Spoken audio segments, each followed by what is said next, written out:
हम लोग बचपन से ही ग्रेविटी दैट इज गुरुत्वाकर्षण बल के बारे में केवल इतना ही सुनते आ रहे हैं कि पृथ्वी के पास अपना एक ग्रेविटेशनल फोर्स होता है और इस गुरुत्वाकर्षण बल की खोज न्यूटन नामक वैज्ञानिक ने किया था। लेकिन ग्रेविटी अपने आप में एक बहुत ही वास्ट सब्जेक्ट है। तो आइए आज के इस वीडियो में हम यह जान लेते हैं कि ग्रेविटी का यूज़ क्या है और इसका क्या क्या इंपॉर्टेंस है। तो आइए सबसे पहले हम यह जान लेते हैं कि गुरुत्वाकर्षण बल होता क्या है। तो गुरुत्वाकर्षण बल वह बल है जिसके द्वारा कोई भी ग्रह, उपग्रह या अन्य पिंड वस्तुओं को अपने ऑर्बिट मतलब कि केंद्र की ओर खींचता है। साथ ही गुरुत्वाकर्षण बल सभी ग्रहों को सूर्य के चारों ओर ऑर्बिट में रखती है। लेकिन गुरुत्वाकर्षण बल का काम केवल ग्रह, उपग्रह और अन्य पिंडों को ऑर्बिट में रखना ही नहीं होता है।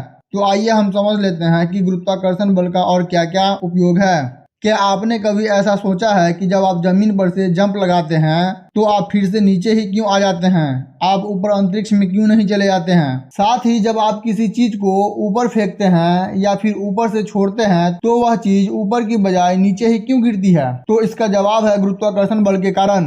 बेसिकली गुरुत्वाकर्षण बल एक इनविजिबल फोर्स है जो चीजों को एक दूसरे की ओर खींच कर रखती है। और आप भी गुरुत्वाकर्षण बल के कारण ही इस पृथ्वी के जमीन पर चल, बैठ, दौड़ और सो रहे हैं। बेसिकली जिस किसी भी चीज में मास होती है उसमें ग्रेविटी भी होती है और जिस ऑब्जेक्ट में जितना ज्यादा मास होती है उतना ही ज्यादा ग्रेविटी भी होती है। और दो ऑब्जेक्ट के बीच दूरी जितनी ज्यादा बढ़ती जाएगी उन दोनों के बीच ग्रेविटी उतना ही कम होती जाएगी। और जैसे जैसे वे एक दूसरे के जितना क्लोज आती जाएगी उन दोनों के बीच ग्रेविटेशनल फोर्स बढ़ती जाती है और फिर वे दोनों ऑब्जेक्ट एक दूसरे को अपनी ओर खींचने लगती है। और अर्थ की सारी ग्रेविटी उसके मास से ही आती है और इसका सारा मास मतलब कि द्रव्यमान आपके शरीर के सभी मास पर एक कंबाइंड ग्रेविटेशनल फोर्स मतलब कि संयुक्त गुरुत्वाकर्षण खिंचाव बनाता है और वही ग्रेविटेशनल पुल आपको वजन देता है। और अगर आप पृथ्वी से कम मास वाले ग्रह पर जाएंगे तो आपका वजन भी उस ग्रह के मास के अकॉर्डिंग कम या ज्यादा हो जाएगा। अगर हम यह मान लें कि अर्थ पर आपका वजन 100 IB मतलब कि 100 पाउंड है तो मून पर आपका वजन 17 पाउंड, मरकरी पर 38 पाउंड, वीनस पर 91 पाउंड, मार्स पर 38 पाउंड, जुपिटर पर 253 पाउंड, सैटर्न पर 107 पाउंड, यूरेनस पर 91 पाउंड और नेपच्यून पर 114 पाउंड हो जाएगा। बेसिकली अर्थ पर आप वही ग्रेविटेशनल फोर्स लगाते हैं जो फोर्स अर्थ आप पर लगाती है। लेकिन चूंकि अर्थ आपसे कहीं ज़्यादा विशाल है इसलिए वास्तव में आपके बल का हमारे ग्रह पर कोई भी प्रभाव नहीं पड़ता है। लेकिन ये ग्रेविटी हमारे यूनिवर्स मतलब कि ब्रह्मांड में कैसे काम करता है। बेसिकली गुरुत्वाकर्षण वह बल है जो ग्रहों को सूर्य के चारों ओर ऑर्बिट में रखती है और साथ ही चंद्रमा को भी पृथ्वी के चारों ओर ऑर्बिट में रखती है। इसके अलावा चांद का ग्रेविटेशनल पुल समुद्र को अपनी ओर खींचता है जिससे समुद्र में ज्वार भाटा उत्पन्न होती है। और साथ ही ग्रेविटी उस मटेरियल को भी खींचकर तारे और ग्रह बनाता है जिससे वे खुद बने होते हैं। और ग्रेविटी केवल मास पर ही नहीं बल्कि लाइट पर भी खींचता है।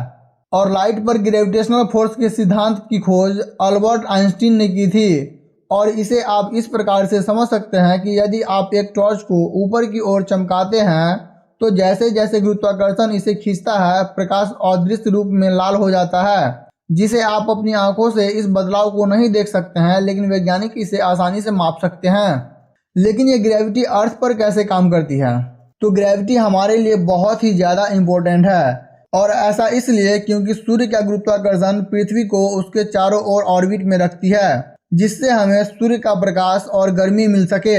इसलिए अर्थ को एक कंफर्टेबल जोन में रखा गया है। और यह ग्रेविटी हमारे वायुमंडल और जिस हवा में हम सांस लेते हैं इन दोनों को ही ग्रेविटी नीचे खींच कर रखती है जिस वजह से हम पृथ्वी पर जिंदा रह पाते हैं। और इतना ही नहीं बल्कि ये ग्रेविटी हमारी पूरी दुनिया को एक साथ बांध कर रखती है।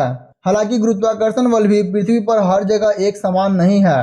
कम मास वाले भूमिगत स्थानों पर गुरुत्वाकर्षण थोड़ा अधिक मजबूत होता है। अर्थ के ग्रेविटी में इन वेरिएशंस को मेजर करने के लिए नासा के 2 स्पेसक्राफ्ट का यूज किया जाता है और ये spacecraft grace that means gravity recovery and climate experiment mission का एक हिस्सा है।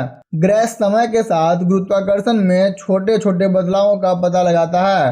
इन छोटे छोटे चेंजेस से हमारे ग्रह के बारे में बहुत ही इम्पोर्टेंट डिटेल डिटेक्ट हुए हैं। फॉर एग्जाम्पल, ग्रह सी लेवल और अर्थ के क्रस्ट में होने वाली चेंजेस को डिटेक्ट करती है। तो दोस्तों, आशा है कि कंसेप्ट ऑफ ग्रेविटी का डिटेल एक्सप्लेनेशन आप समझ गए होंगे।